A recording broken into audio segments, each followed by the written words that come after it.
नवऱ्याला आपण शिव्या दिला तर तो लहान मुलगा पण भडकतो.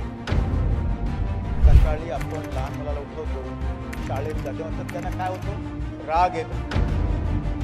ॲस्ट्रोलॉजर पेक्षा सायकॅट्रिस्ट स्वस्त असतात.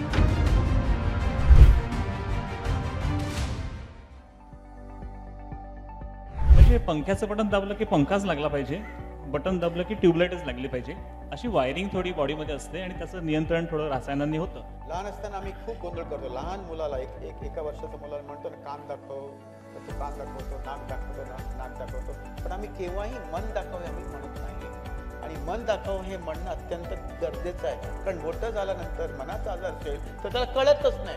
म्हणजे लहानपणापासून मन कुठे आहे तर हा भाग दाखवायलाच पाहिजे. आणि हा असं केलं तर पुढे मानसिक आजाराचा अवेअरनेस पण वाढतो. आपल्याला आजच्यासाठी म्हणजे हा 21st सेंचुरीमध्ये लहान मुलांना विचारायचं तुझं मन कुठे आहे तर हा डोकं दाखवायला पाहिजे. तुला दुखते कुठे? इथे, पण मेन स्विच इथे आहे आणि ट्यूबलाईट इथे, हे कळणं अत्यंत गरजेचं आहे. तर मन असं एक सर्कमस्क्राईब ऑर्गन नाही, जसं मनोजी सांगितलंय, पण काही सिस्टम जे आहे मेंदूमध्ये तो मनाचं काम करतो. तर मन कुठे आहे? हात दाखवून सांगा मला. इथे आहे.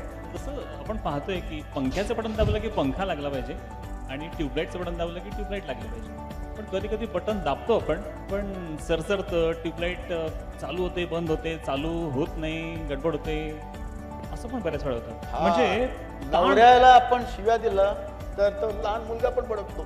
असं पण आहे. कुठे बटन दाबलं आणि कोणाला राग येतो मग तेव्हा तो कळत सांगता येत नाही. क्रॉस कनेक्शन होतं. क्रॉस कनेक्शन होतं किंवा कधी कधी काहीतरी फॉल्ट येतो. आता तो फॉल्ट म्हणजे नेमकं काय? म्हणजे आपल्याला ताण येतो.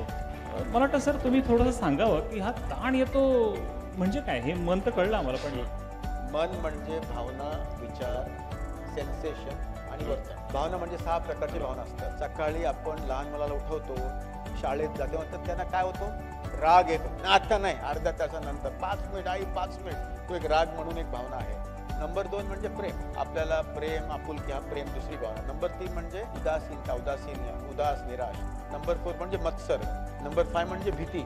आणि नंबर 7 आनंद. 6 भावना आहेत. हा 6 भावनाचा खेळ अख्खा दिवस वर खाली म्हणजे शास्त्रीय संगीतामध्ये राग असतो ना, तसं वर खाली होत असतं. प्रत्येक भावना पॉझिटिव्ह आहे, त्यात कुठलाही भावना निगेटिव्ह नाही. ह्याला ओळखणं आणि त्यांना अवेअर राहणं. म्हणजे मला आता माझं नवऱ्यावर राग येतोय, नाही नवऱ्यावर राग यायचंच नाही, आईने सांगितलंय राग आवर, दुसऱ्यांच्या घरी जातोय, राग आवरलं पाहिजे. गांधीजीने बी कहा था गुस्सा पीना सीख. रागाचा अवेअरनेस असणं. उदास, मला विनाकारणात उदासीनता होतो, मला आज काय चांगलं वाटत नाही, हा डिप्रेशन नाही, सॅडनेस आहे.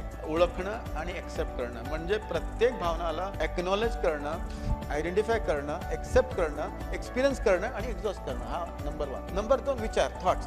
आज सासूबाई माझं घरी येणार आहे, यायला कळा येते, ती त्याला सांगितलं कोण यायला, तेव्हा विचार ती यायला नाही पाहिजे. ऑटोमॅटिक थॉट्स असे. आपण जर ऑब्झर्वेशन, अवेअरनेस जर आपण ठेवलं तर आपलं हेल्थ नॉर्मल राहतो. पण एक वेळा असं होतो की रोज आपल्याला बायकोवर राग येते किंवा रोज आपल्याला सासऱ्यावर राग येतो आणि त्या राग आवरत नाही, BP वाढतो, त्याच्यामुळे आपल्याला इतर त्रास होतो.